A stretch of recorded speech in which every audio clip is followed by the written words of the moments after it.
So far, so good. No, you're fine, you're fine. David said that I was cutting out a little bit. So if anybody's watching and it cuts out, it should come back on because it's been reconnecting. Um, we're still looking at Hebrews, and last week I don't know if I got off on a tangent, but I didn't quite get where I wanted to get. But Hebrews, as I said, is a difficult book for two reasons. It deals with situations which we deal with today, and people still have a lot of questions. And the other thing is, it's written in advanced Greek, and it's translated from that into English, and sometimes the translation struggles a little bit. And there's places like here in chapter 2 where if I read it to you, it probably will make more sense than if you read it, because sometimes when you read it, it's like I'm lost in the words.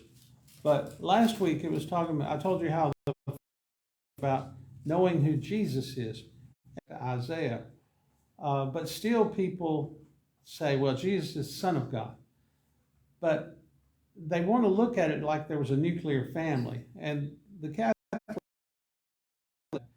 nuclear family idea is that Mary, what they couldn't understand was God becoming a human being and still being God.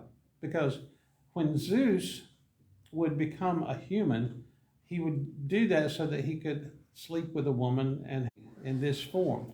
And that's what the writer of Hebrew talks about.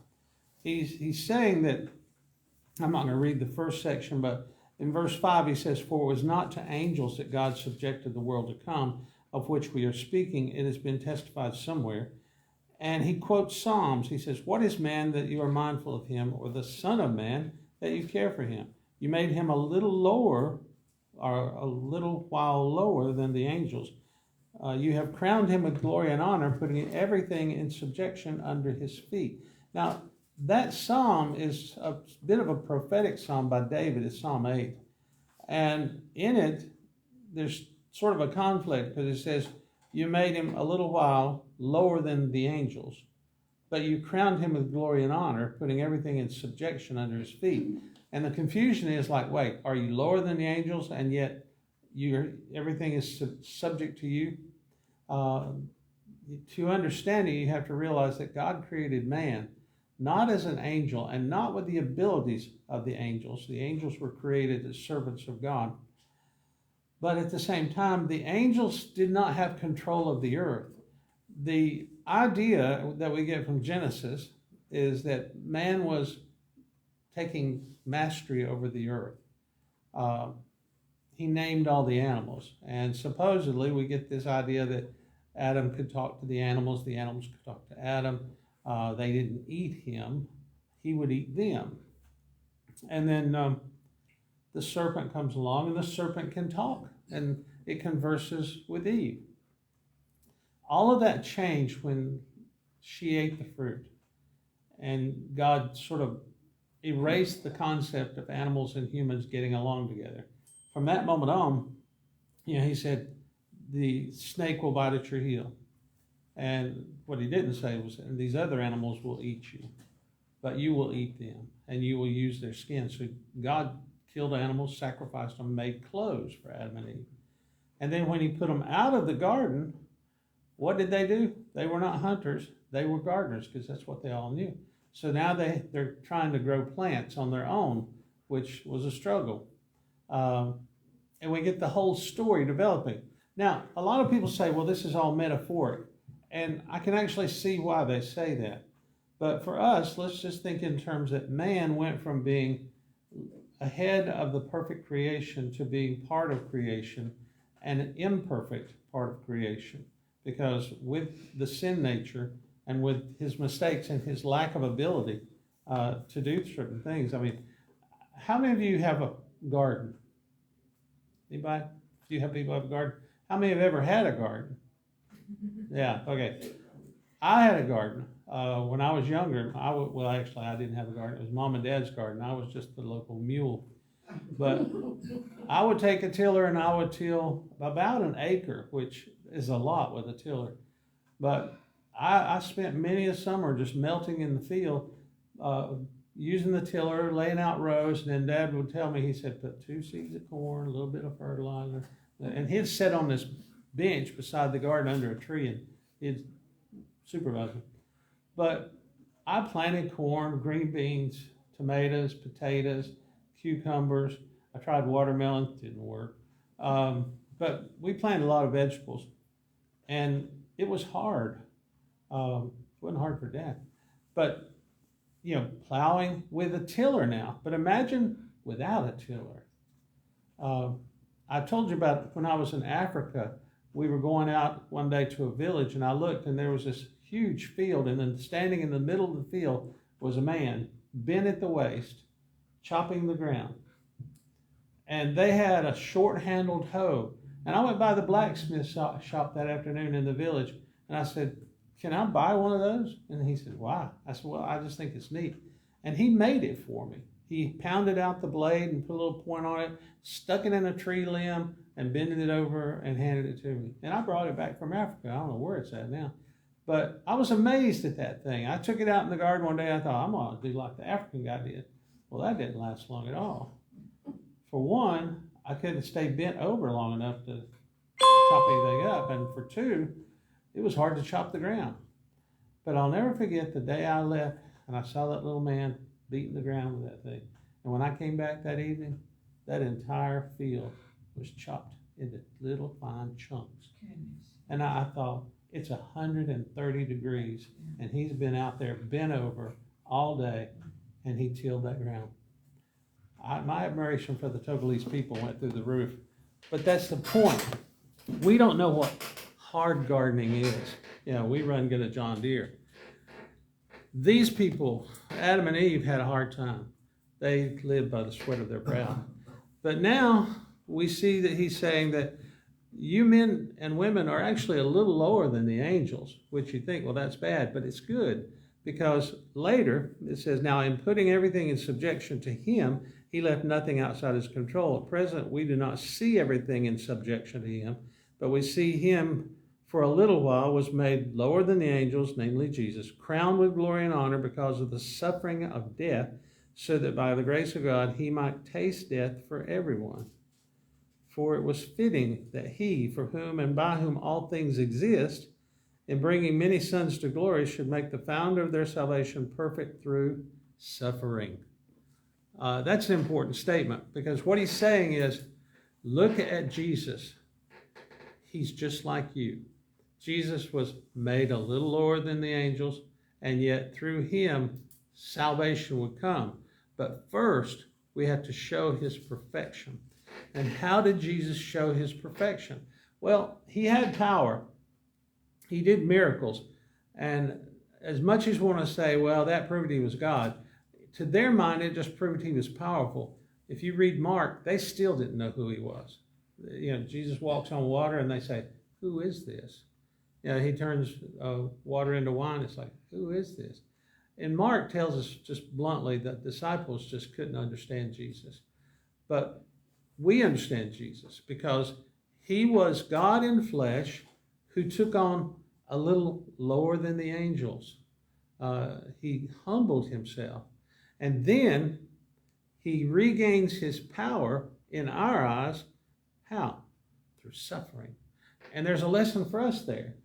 We do our best to avoid suffering, right? But what do you know about suffering? What does it do to you? When you suffer, what happens? Get stronger. You do get stronger. Don't like to think about it, but for me, it's a football analogy. In August, about this time every year, we'd be on the football field. In Lenore, you think it's in the mountains, but we were in this little hollow where the field was, and it was hot, sometimes 95 degrees. And we've got on our pads, we got on our uniforms, our practice uniforms, and we're out there. And the first 2 weeks of August was nothing but suffering. That's why we were there. We started every day running sprints. We ended every day running sprints. At our school, we had a thing called the bank, which is about a 50-foot tall bank at about that angle. And coach said, give me 25 banks. It's like, oh my gosh. Because you have to run up to the top of the bank and down, and up to the top of the bank, down. 25 times. I could not do it. I mean, I was dragging myself up that bank. And I was always the last one. The coach said, come on, Brooks, you can get them after practice. I said, no, I can't. But we suffered. We sweat. I know there were days I would go to football practice and I would go home and my clothes, I had to take my clothes home to dry them because I literally stood out on the back porch and would wring the water out of my shirt and out of my football pants. And Mom would wash them because they stunk to high heaven. And I went in on the scales and I said, look, Mom, I lost 5 pounds in a day. And she said, well, you're losing some weight. I said, yeah. Then I go drink a glass of water. I said, oh, look, I gained 5 pounds. But the suffering, I hated it. Yeah, I thought I got to have some excuse not to go to practice. I had no excuse. Went to practice. But then the night of the first game came. We put on those bright red jerseys that we had for home games. The band was playing. Everybody was cheering. We ran on the field. And all that suffering ended in glory, praise, and we beat that team. Why? Because we had suffered. And in our suffering, we got stronger. When they hit us, it didn't hurt. When they tackled us, we got back up. When we blocked them, they fell back down. We scored touchdown after touchdown. And all that year, we tied for first place. And the newspapers kept saying, Little Highbrighton, 22 men on the team. They're beating teams like Glen Alpine had 65 men on the team. We beat them. Oak Hill had 35 men on the team, and all of them were men, like 40 years old, I think. They went on to be the champions, and they beat us by 1 touchdown. But we played our hearts out. And the only reason we did was, we wanted to win, but more importantly, we had put the time in suffering. And I know I'm bragging, but I think I told you, last year, I got a call from one of my friends. He said, Brooks, we're getting some of the old team together. 2 of the coaches, the principal, and they've asked us to call some of the team members. I said, is everybody coming? They said, no, they only wanted a few people, and they read me the list. And when we got there, we sat down in this restaurant in the back room, and Coach Bean stood up and he said, this is the first meeting of the legends. And it's like, wow, who's coming? And Coach Bean said, you guys are the legends of Highbrighton High School. He said, you were the smallest team, and you shouldn't have won a single game. And yet, year after year, you won. You either in the top 2 or the top 3 for 4 years. And you guys were the ones who made the team strong. And we're sitting there thinking, wow, didn't know that. But we were called the legends. And even today, when I go home, somebody says, there's one of the legends. I thought, this is so weird. That was high school. Went to another dinner up there, and it was a group of people, and I didn't know it. I thought it was, I used to have a group called the Cottrell Hill Gang. We played football in a field and all lived near Cottrell Hill. And we got together, and somebody says, we have 3 legends with us tonight that remember the Cottrell Hill Gang. And it's like it stuck. The glory and the honor of being a legend. I mean, it was high school, but it's something. And it comes through suffering. Now, what about Christians? How many of you look forward to suffering? You do, really? Yeah, I do. Most of us would say, I don't look forward to it, but I'll take it. It's like going to the dentist. I don't want to go to the dentist, but I need to. I don't want to suffer, but we need to. Because we need to grow stronger in our faith. And sadly today, suffering is far from the top of our list. We do everything we can to avoid suffering. But it's thrust on us. That's the other thing. Sometimes people say, God, why are you doing this to me? It's like, because I've been hiding from you. Maybe I needed a wake-up call.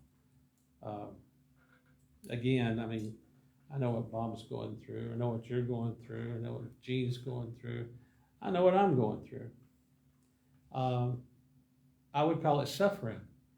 But I try to tell people, I said, I have cancer. You know, I say that when I need some pity.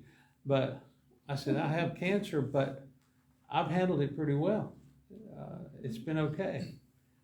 And the only thing I can tell you is different is I trust God in the midst of my suffering. Somebody asked me the other day, they said, well, as a principal at Great Falls, I was teaching, and he saw me after. He said, I thought you were sick. I said, I am. He said, what you got? I said, well, I have a form of cancer. He said, are you okay? I said, well, pretty good. He said, well, what kind of cancer is this? It's mantle cell lymphoma. He said, I never heard about that. He said, have you gotten rid of it? I said, I'll never get rid of it. He said, what do you mean? I said, it's terminal.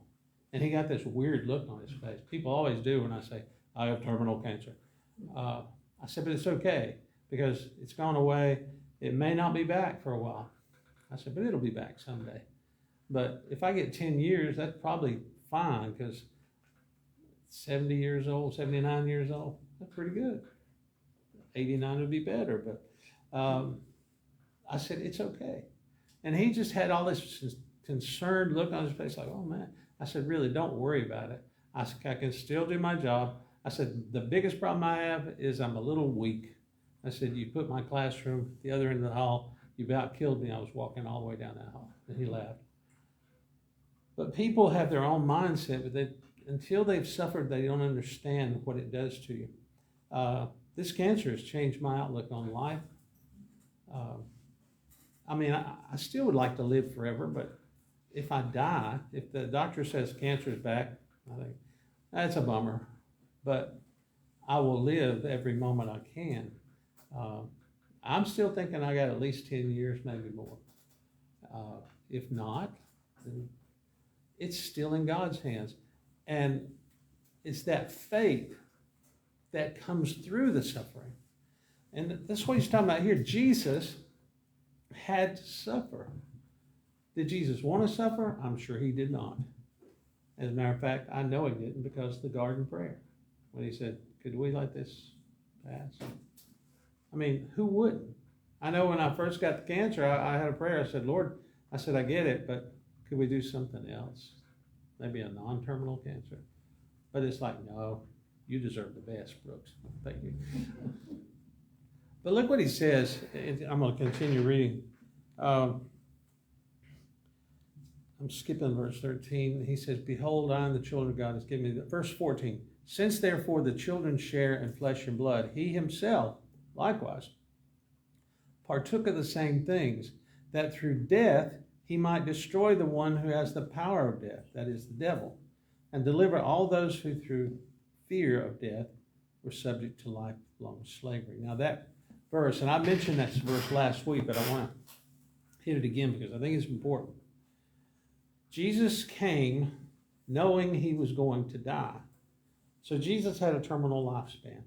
Now I understand what Jesus was thinking. He was working every day toward dying. And when you think about it, we all are. We're living toward dying. But why did he do it? He didn't have to, but he took upon himself the flesh and blood of his brothers. He became a man. Fully man. And that's very important that sometimes we forget. And he said, I've got to destroy death and the one who has the power of death, that is the devil. Now, I said this, but I want to say it again. At this time, Satan had been loosed on the world. We were talking about it last week when I was giving you my understanding of Satan. Satan was doing God's will. Now, I know you have a hard time with that, but God set Satan on the world as the punisher of man. See, if you go back over here, there's a little phrase, verse 2, for in this message declared by the angels proved to be reliable, every transgression or disobedience received a just retribution. So when Adam and Eve committed sin and Cain slew Abel and man continued sinning, the Noah and the ark deal and all that stuff, Noah was not perfect. He was chosen, but what's the first thing Noah did when he got off the ark? He got drunk. Planted a vineyard, got drunk. Lot was a good guy, but what did he do? He chose to go to Sodom and Gomorrah. And when God saved him, what's the first thing he did when he got out of this? He got drunk. And to make matters worse, his daughters got pregnant by him while he was drunk. Yeah, this is not Father Knows Best episode. This is more like Dallas meets the devil or something. We see the sin of man all through the Old Testament. But people say, oh, that's why it's probably not true. No, that's probably why it is true. Because the Hebrew people did not cover up sin. Because there was a purpose for that. We don't see it till we see Jesus. The purpose was to realize that man was by nature sinful. Every word of the Old Testament seems to be telling us that God saved them and they reneged on the deal. God put them in the promised land and they messed it up. God gave them power over their enemies and they surrendered it. Israel was a major failure. Not because God made them fail, but because he let them fail. If they chose to follow sin, God didn't then step in and kill all the enemies. He would restore them.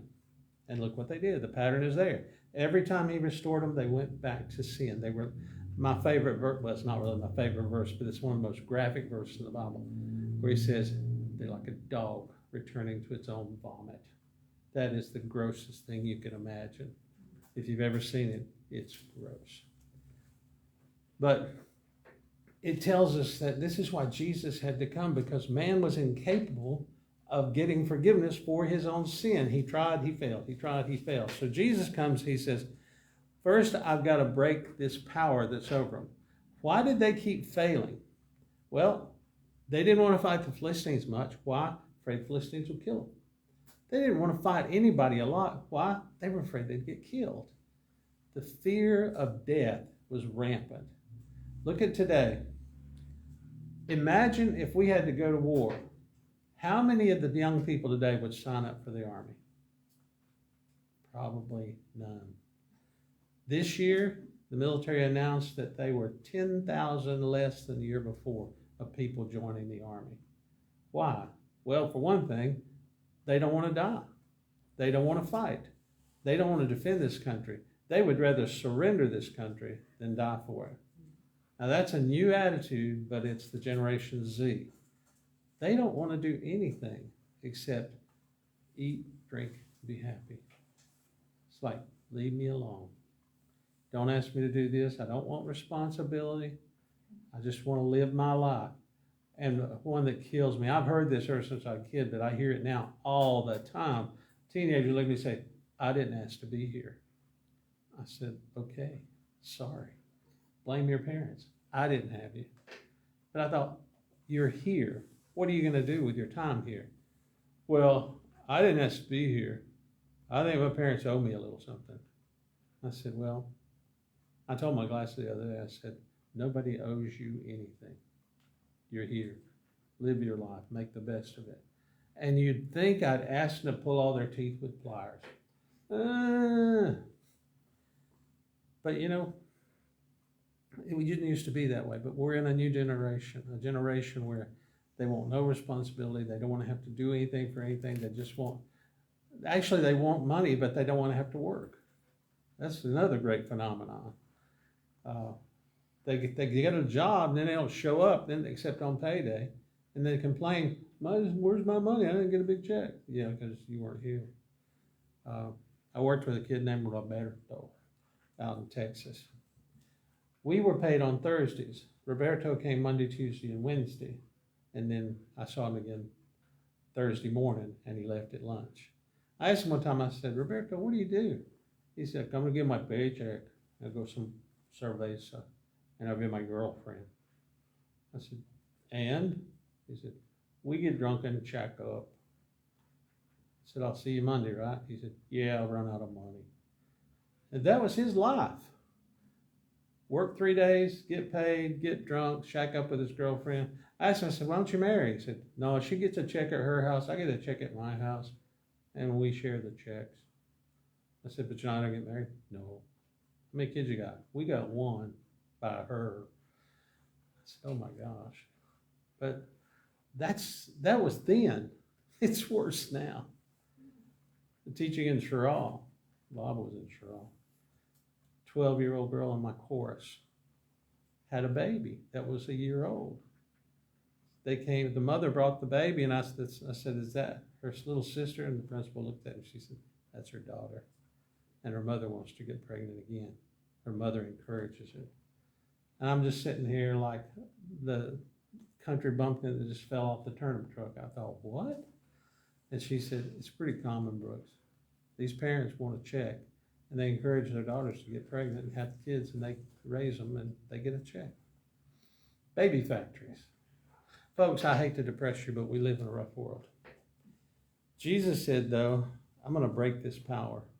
I'm going to take away their fear of death. And he did. He destroyed Satan's power. Satan had the power to kill at one time. And he did. Now he's lost that power. You say, but he does. Well, actually, Satan doesn't kill anybody today. He gets you to do it for him. Satan has gone from the destroyer to the influencer. Jesus knew Satan for who he was. God knew Satan, and God assigned him the job of destroyer. If you look in Genesis, he put someone at the garden to destroy man, and that was Satan. Now, some scholars might disagree with him, but I've done this, and I'm convinced that the snake wasn't Satan. The snake was just a tempter, and that Satan was who he put in the garden and said, I will destroy you if you try to come back. And with him came demons to plague the world with death and destruction. They started wars. They killed people. You have a demon of pestilence, and they had diseases. And Christ came, and when Christ broke his power, the only power Satan had left was to be an influencer. He's like the dope dealer on the street. He doesn't take it himself, but he convinces you to take it. It's like, try a little fentanyl, make you feel better. But he can't kill. So what does he do? He gets other people's to kill. Possession was a real thing during Jesus' time. I know people say, oh, if you believe that, you believe in all kinds of mythology. I believe that because the Bible says it. And I've also seen people that if they're not possessed, I don't know what you call them. Psychiatrists would just call them sociopaths and leave it at that. But if you look, sociopathic behavior has just exploded. We are in a day and age where more and more people are sociopathic. And what is a sociopath? A sociopath is someone who has no feelings. They have no concept of right or wrong or good or bad. They can kill you just as easily as they can kiss you because they feel nothing.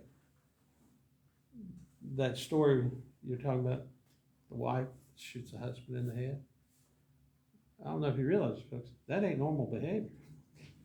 I think there was probably abuse there to the, that's my feeling. Well, but I mean, even that, who's behind the abuse? The influencer. I've counseled a lot of couples in my day, and it's interesting. It's a lot easier than most people think because it comes down to one thing. I told a couple one time, they were in the office and they told me about how bad each other was. I just sat there and I thought, ugh. And when they finished, I started saying, well, you guys go get a divorce because you hate each other. And then it's like, I think it was God whispering because I said, let me ask you one question. I said, do you love each other? And suddenly it got weird. And the girl said, well, yeah, I love him. I said, but he does a lot of bad things. I said, what about you? I said, well, yeah, I love her, but she drives me crazy. I said, okay, I just listened to all the things that drive each other crazy. I'm going to ask you to try something and see how it works. And I said, you, girl, I want you to change jobs because that was one of his complaints. And I said, you, guy, I want you to stay home at night. Quit going and playing softball. You're not a teenager. He played softball like 6 nights a week. I said, stay at home. Just try it. If it doesn't work, that's fine, but try it. They came back to me a month later, and they said, it worked. Thanks for saving our marriage. I said, I didn't save your marriage. You did, because you love each other. Just remember that.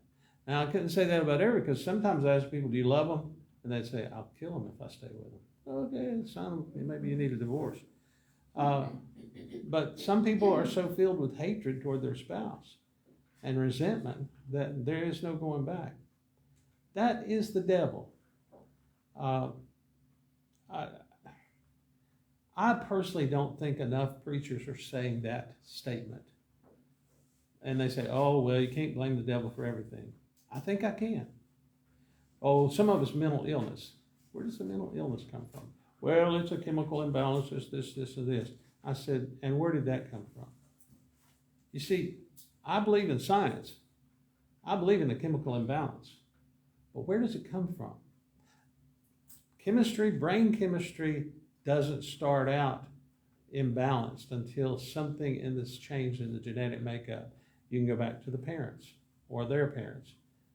A gene is switched or flipped or something, and by the time it comes down to the grandchildren, they're born and they have a chemical imbalance. Now, what caused this? Sin. So even though it may be generations later, it started with sin, the influence of Satan to do drugs or alcohol or some kind of behavior. Well, the Bible does say that the sins of the parents will be transferred down to the children. Yeah, that always used to bother me until I got to thinking like this, and I thought it makes sense. Mm-hmm. Satan is reaching down into time as much as he can to destroy people, and we don't want to call it Satan. I can't figure that one out either. Why are we afraid to say that Satan's behind this? Oh, well, I don't believe in Satan. Believe in God? Oh, yeah, I believe in God. Believe in heaven? Oh, yeah. Believe in hell? No, I don't believe in. Sorry. It's like saying, I believe in donuts that don't cause you to get fat. I've tried, it don't work. People do this when Christ suffered and died so that we could avoid this, and yet, just like the Jews, we don't. Now, he goes on, he says, for surely it's not angels that helps us, but he helps us, the offspring of Abraham. That's us, by the way. Therefore, he had to be made like brothers in every respect so that he might become merciful, faithful high priest in the service of God to make propitiation for the sins of the people. For because he himself has suffered when tempted, he is able to help those who are being tempted. Oh, good. So what it's saying, and there's that last phrase, he himself has suffered when tempted, he is able to help those who are being tempted. This, believe it or not, is one of the major theological debates, that verse. I had a young student who was brilliant. He went to Harvard and into the seminary there. He came back and went to Dallas Theological, very conservative seminary. And he's a good kid, smart as a whip. He's teaching psychology and religion and something else at Niagara State in New York. But he came one night. We used to have a thing called Youth House on Friday night where I'd invite all the youth into this little building. I'd buy pizza and I'd show movies and play basketball. And we'd sit there till 2 o'clock in the morning. And the parents would call and I'd say, they're here with me. They said, fine, let them stay as long as they want, as long as you're with them. I said, I'll stay with them all night. And I did a lot of times. It's like we have weekly lock-ins. But Mike came one time. He had been to Harvard and he was at Dallas Theological.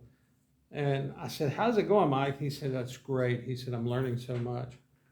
And he said, I got a question for you, Brooks. I said, what is it? He said, do you believe in the peccability or the impeccability of Christ? And I think he was trying to trick me up, but fortunately I just heard those words and I said, which side are you on? He said, I'm on the impeccability side because it's the truth. I said, I was afraid you'd say that because I'm on the peccability side. And he said, you know what that is? I said, yeah, I'm afraid I do. Everybody was always amazed when I knew stuff because they thought, well, Brooks is an old football player. He's so dumb. But yeah, I can read. The peccability, impeccability argument, and I think I've told you this, but it goes like this. Jesus was impeccable, which means he could not sin. Even if he tried, he couldn't sin. He also could not be tempted to sin because he was impeccable. And Mike was telling me, I said, Mike, I said, that's just wrong. He said, you're saying that God in flesh could sin. I said, yeah. I said, because that's what the Bible says. He said, no. And we argued till just about dawn. Because he had heard it at the Conservative Theological Seminary in Dallas, and they were convinced that Jesus, it was impossible for him to sin. I said, what about the temptation? He said, probably didn't happen. I said, but it's in the Bible. And it says he was tempted. He said, yeah, but he didn't give in to temptation. I said, you don't have to give in to temptation to be tempted. And then I said, look at Hebrew. He was just like us. You know, what I just read was for because he himself suffered when tempted. I said, he was tempted. He said, well, he's impeccable because he didn't give in to temptation. I said, no. That doesn't make him impeccable. That makes him stronger. That makes him show us that even as a human, we can fight the temptation. And there it got into a semantic argument because he said, well, we're saying the same thing. I said, no, we're not. I said, Jesus made himself vulnerable. I said, what about the verse where it says that God limited himself? And I had to show that to him. He said, what are you talking about? I said, God can do anything, right? He said, yeah. I said, can God lie? He said, well, no, God wouldn't lie. I said, but could he? He's God. I said, well, yeah, I guess he could. He can do anything. I said, so that's why he said he put limitations on himself that he would not lie. God tells us, I could, but I won't. That's putting a limitation upon himself. And people don't understand that God can do anything. That is why I came up with this idea that God used Satan as a tool. And everybody says, oh no, God wouldn't even talk to Satan. God would talk to Satan. He created him and he controls him. Satan never had a chance fighting God. So God took him and said, I'm going to use you as the thorn in their side. Now, why would God do something so mean? Let's go back to the word, suffering. Why did God allow Satan to torture us? Because he knew that through that torture, we would grow stronger. He shows us Jesus. They could have just stuck Jesus with a sword or something and killed him. But God wanted us to see how one handles suffering. I wish, well, I actually take it back. You've seen The Passion of the Christ, that movie? That's the closest to an accurate description of the flogging and crucifixion of Jesus. And believe it or not, it's still not all the way there. In the movie, they show the Count of Nine Tails ripping a chunk of flesh off his back, and you can see his rib cage. And then they do it again.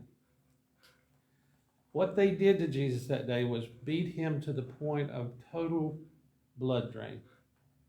I found this study by some doctors who studied the crucifixion. Jesus suffered more than any man ever suffered at the hands of the Romans.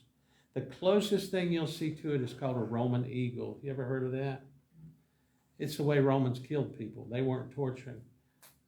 Ladies, I'm sorry, this will be gross. But the Roman eagle was when the Vikings would take someone. They called it a Roman eagle, but it was the Vikings who did it. And they would take an axe and they would chop down beside their vertebrae, their spine.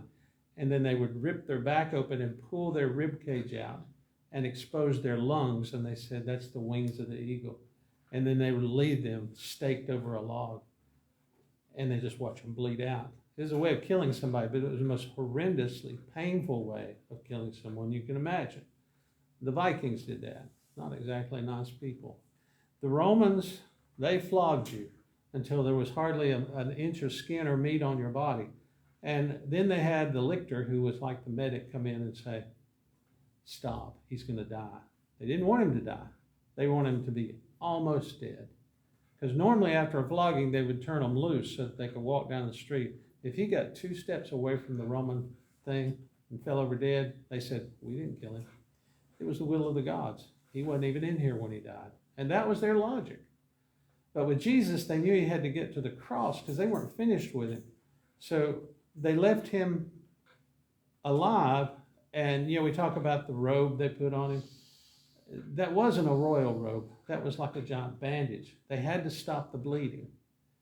And so they put that robe to coagulate the blood in the robe and then sent him on his way so that when he got to Golgotha, he couldn't carry the cross. It's amazing he could carry himself. But when he got there, they ripped that robe off and opened the blood again. He started bleeding again. They had thorns on his head, but you won't bleed out from thorns on your head. You just hurt. And so he's bleeding out again. Again, ladies, typical crucifixion, they strip the person down completely nude and hang him on a cross to embarrass him so that the people see him nude. With Jesus, he had been beaten, and so he was beaten from here down to his knees, and his skin was gone, his bones were showing, his meat was flayed, and he was just one big mass of blood. One doctor said he probably looked like a hamburger on a stick.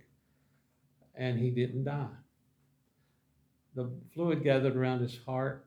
He asked him for some water. He said, I'm thirsty, because he needed to say something. And so they wet his lips, and he was able to speak.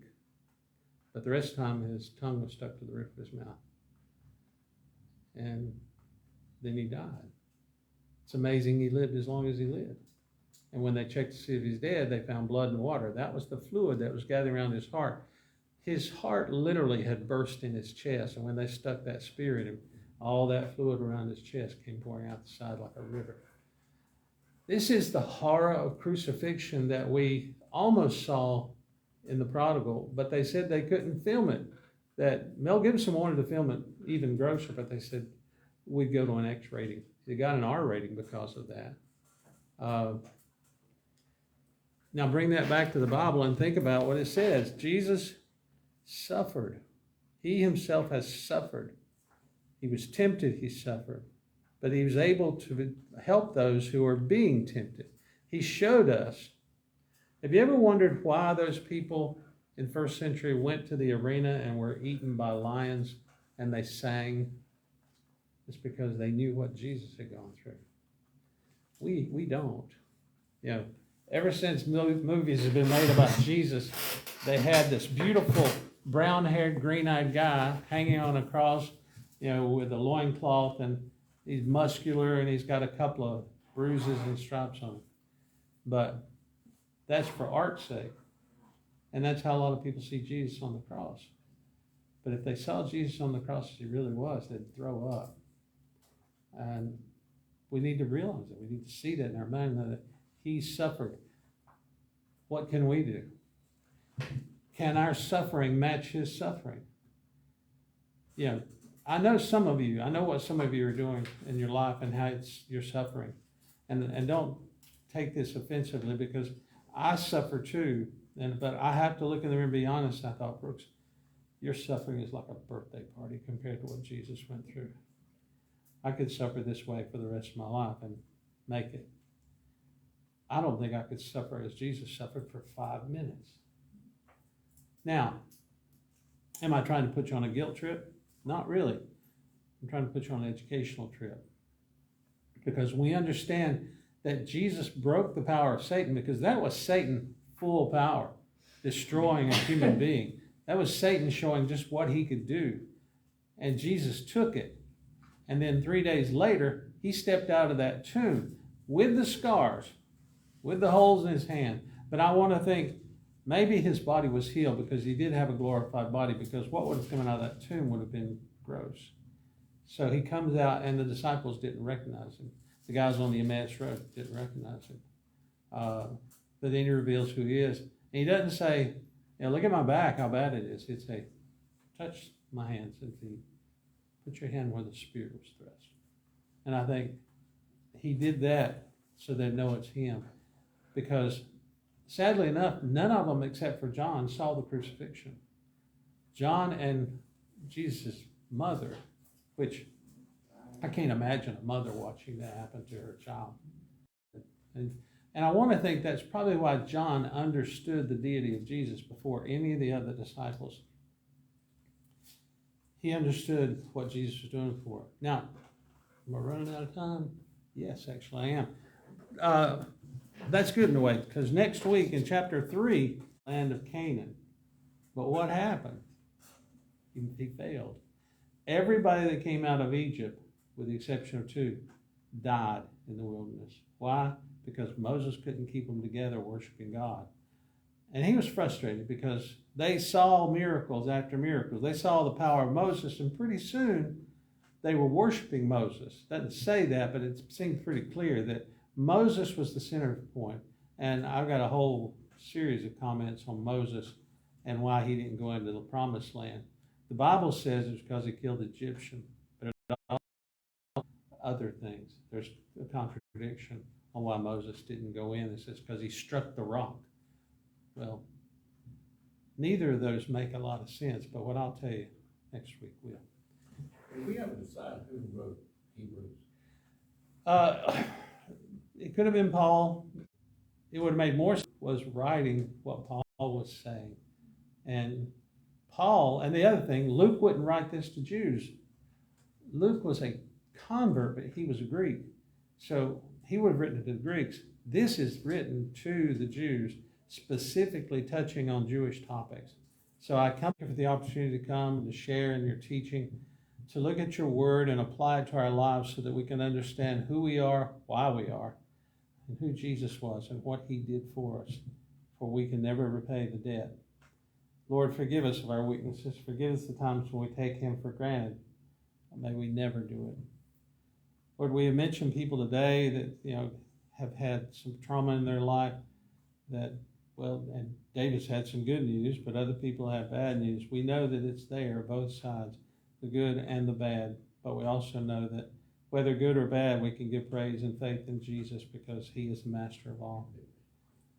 Strengthen us in our faith, Lord. Help us to be your people in all situations. In Christ's name I pray. Amen. This thing